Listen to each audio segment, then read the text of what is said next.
Are you looking for free publicity and advertising? Want to know one unusual way to get it? Stay tuned and find out. Being an entrepreneur sounds like, yes, another new client. I did it. But it can also sound like, I am really not understanding this technology, and I'm feeling so overwhelmed. Am I even cut out for this? That's why I started the Dark Horse Entrepreneur Podcast, to help infopreneurs, coaches, and course creators who want to build a business online but are battling technology, overwhelm, procrastination, and even imposter syndrome. Think successfully, think differently, think bigger, and take action by learning tips from an array of business owners, all dropping knowledge on the Dark Horse Entrepreneur Podcast. Check us out at www.darkhorseschooling.com. What is up? What is up? What the hell is up, my Dark Horse friends and family? Welcome back to another dose of free advertising learning. Yep, I'm your Dark Horse host, Tracy Brinkman, and been in the coaching, course creation, online space since like the 90s. So yeah, got a little bit of experience under my belt. But here's the thing, I'm still learning.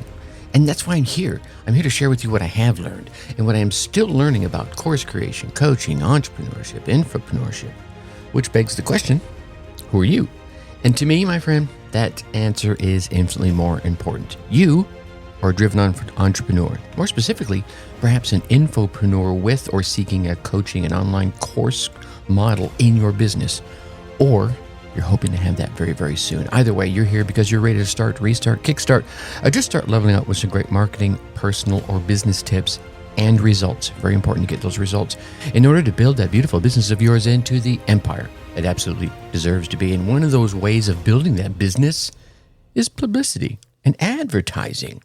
And I wanted to share with you something I've seen over the years of my career and over the years period, a unique way that some of the big boys have been garnering large swaths of free publicity. Now, let me give you a little caveat here. To make this work, you're going to need a beloved product or a service, whether it's free or paid, doesn't matter. But it's going to be something, it doesn't have to be a household name, but it certainly has to have an ardent, loyal following in your particular niche. So if you have a large number of folks that are already at your service, maybe you're at their service, you can certainly leverage this. And if you're just building, you can still leverage it. You just have to make sure folks become aware of it. Let me tell you the story of Skittles. Now, probably don't have to tell a lot of people what Skittles is, but here's what Skittles candy did to garner millions of dollars in free publicity. Now, this happened back, Skittles launched back in 1979. And, it's the candy that comes in all those little pieces, all those different colors, and each color has its own individual flavor. You might know them for their Taste the Rainbow slogan. We've all seen the commercials at one point or another, whether we eat it or not. Now, back in 2013, so we're talking, 8 years ago now, right? At the time of recording this, Skittles, let's say, quote unquote, broke their product. And this is the key right here. They broke their product by replacing the lime flavor with green apple. It seems like no big deal. Hey, I just take this green one and I'll change the flavor. Yeah. Well, there was about 131,000 people that weren't too fond of that. All these disgruntled lime-loving fans took to social media to voice their outrage over the change. And Skittles received plenty of free advertising with this change and all that ensuing outrage. Guess what else happened? Yeah, sales increased. Yeah, there may have been 131,000 people that were disgruntled and upset about the change, but sales went up. Now, in 2021, Skittles went back to the Let's Shake Up the Rainbow, and they announced the Restore the Rainbow campaign to once again include lime Skittles in their product pack. Again, one more time, Skittles received free press for this decision and lots of free advertisements. To this year, Skittles is still doing an apology tour to make amends for taking away that lime flavor in the first place. Now, again, one more time, they're receiving massive free press for this marketing campaign. Now, you could call it a stunt, right? But I'm not going to use that, right? I think when I was actually typing up my notes, my word processor kept autofilling and insists that I don't use the words. And anyway, you get what I'm saying. So the question becomes, do you have a particular product that is doing well for you? Maybe it's your number one product. Maybe it's your number 3 product. Who knows what it is? You might want to break it for some free publicity and then fix it and get even more publicity, right? It seems to be working for Skittles. Let's look at another big one that many of us are aware of. New Coke. Oh, yeah. Yeah, I worked for Coke for 14 years. Yeah, 14 years. Now, let's think about this for a brief moment. Coca-Cola, coming out of World War II, they held 60% of the market share for colas, right? By 1983, right, which isn't a long time. I mean, they've been around 100 years, 110 now, I believe it is. By 1983, they had declined down to, I believe it was like 24%. And obviously, this was the hard work of competition from Pepsi. Dun, dun, dun. Pepsi began to outsell Coke when it came to the supermarket arenas. Now, Coke held on to places like venues and soda machines and fast food restaurants. That was their foothold. But, they had slipped from 60% to 24%. That's over half.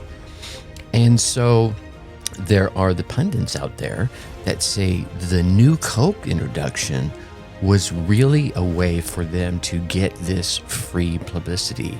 And, that's one thought. That's one train of thought. I've heard other trains of thoughts, but it certainly worked because when the new Coke came out, people were up in arms to the point there were actually, I want to say riots, but there were gatherings in the streets of protests. That's a good word for it. There were protests, large swaths of people that were protesting new Coke.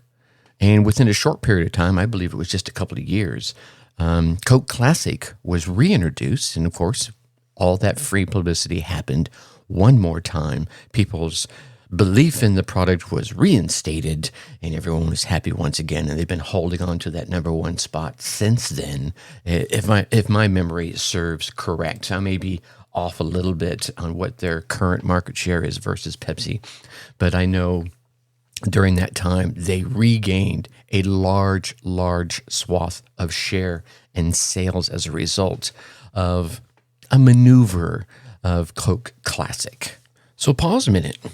Take a look at one of your, maybe it's a waning product. It's the sales have been slipping. You're like, okay, how can I fix this? The sales are still steady, right? It's not like it's not selling, and your customers like it. Is there something inside there that you can, I'm doing air quotes here, break, right? Maybe you change it. Maybe you alter it. Say, hey, I'm going to do this instead of that. And tell everyone on the planet, here's what we're going to do. And to some people, it might be a way to, oh, wow, that's a new way of doing it. Let me check this out. And they may buy the product as a result of your break, for lack of a better phrase, your alternative tactic that you're going to use. Meanwhile, inside the camps of your tribe, your people are going, hey, wait a minute. We liked that. We're used to that. And that's the key. I think we're used to that. Please don't change it. We don't like change as human beings, do we? Right? We want the status quo. We want things to run smoothly. When you come in there and stir up the pot and break something and change something, I'm like, wait a minute. I like the fact that you use Zoom for your weekly conference calls, or I like the fact that you do this for me or do that for me or include this document or this worksheet or this workbook on a regular basis. What do you mean you're not going to do it that way anymore? All right? Now, when you replace something, of course, you want to replace it with something that some folks are going to believe is better, right? You're going to replace that lime with green apple. Some folks like lime. Some folks prefer green apple. The green apple folks are going to come into your sphere of influence with that introduction of your new green apple break. And then the lime folks are going to go, wait a minute, you need to bring back the lime. So what do? Yeah, you reintroduce the lime. You bring it back. I've listened to the audience. Now, I know some folks might be going, well, that's kind of schmarmy, isn't it? Is it? Because changing things is a way of improving your product. Now, I'm not saying to go break something and just take something away for the sake of taking it away. I don't think Skittles would have ever thought that. They may have thought that maybe lime was our least favorite flavor in there. Maybe Coca-Cola changed the flavor for an alternative reason. One of the things you may notice if you go look at an old Coke can, pre-New Coke, you would see that it included sugar, cane sugar, raw sugar. Afterwards, it didn't have that as an ingredient anymore. Just footnote there for you. So maybe you're changing it for other reasons, so you're trying to figure out a way to make it better. And that's the goal of all of our products, right? We want to make things better for ourselves, for our customers, for our clients, for our prospects. So you take that lime out of your product lineup and you replace it with something you think is better. Some folks are going to go, well, wait a minute, I liked the lime. I know I'm repeating myself a little bit here, but I'm trying to drive this point home. And you say, okay, that's fine. Please try the green apple. I think it will work for you. And some of them are going to shake their head and say, no, it's not. Please bring back the lime. And what do? Yeah, you bring back the lime, but you still keep the green apple. And that way you've brought in a whole host of folks. And then you could also do, you'll get the free press out of bringing in the green apple and get rid of the lime. You'll get the free press to bring the lime back. And then you'll get the free press of, look, we've made green apple and lime work together in whatever version of your break of your product is. All right? I think I have beat that one to death by now. All right. On our next episode, we're going to be talking about the Dan Kennedy method to earning $1,000 per email. So be sure to go on there, hit that subscribe button. And as long as you're down there hitting that subscribe button, if you haven't already, drop us a 5-star rating. Leave us some kind words in the reviews. Ask a question. I read every single one of those reviews and questions that get posed in there. I make sure that I can answer them in future episodes. And the other thing is going down there and dropping in those subscribes, ratings, and reviews are your way as the podcast listener of telling those podcast platforms out there that you're getting value from this show or whatever other shows you're listening to. And what they do to the podcast as a result is they give them a little lift up in the rankings so they can reach more driven entrepreneurs just like you. So please take a moment, show the love, and help spread the word. All right, you get out there, you run your race, you get your results, and then come back and let me hear about them. I'm serious, no joke. Tracy@darkhorseschooling.com. Tell me the tip or idea you came away with from any of the episodes, how you put it into action in any of your businesses, and what results you garnered. Who knows, probably even bring you on the show and let you share your superpower with my audience.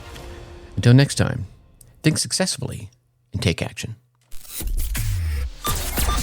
Thank you for listening to the Dark Horse Entrepreneur Podcast. And you know this! Thanks for tuning in. Check us out at www.darkhorseschooling.com. All right. My name is Tracy Brinkman.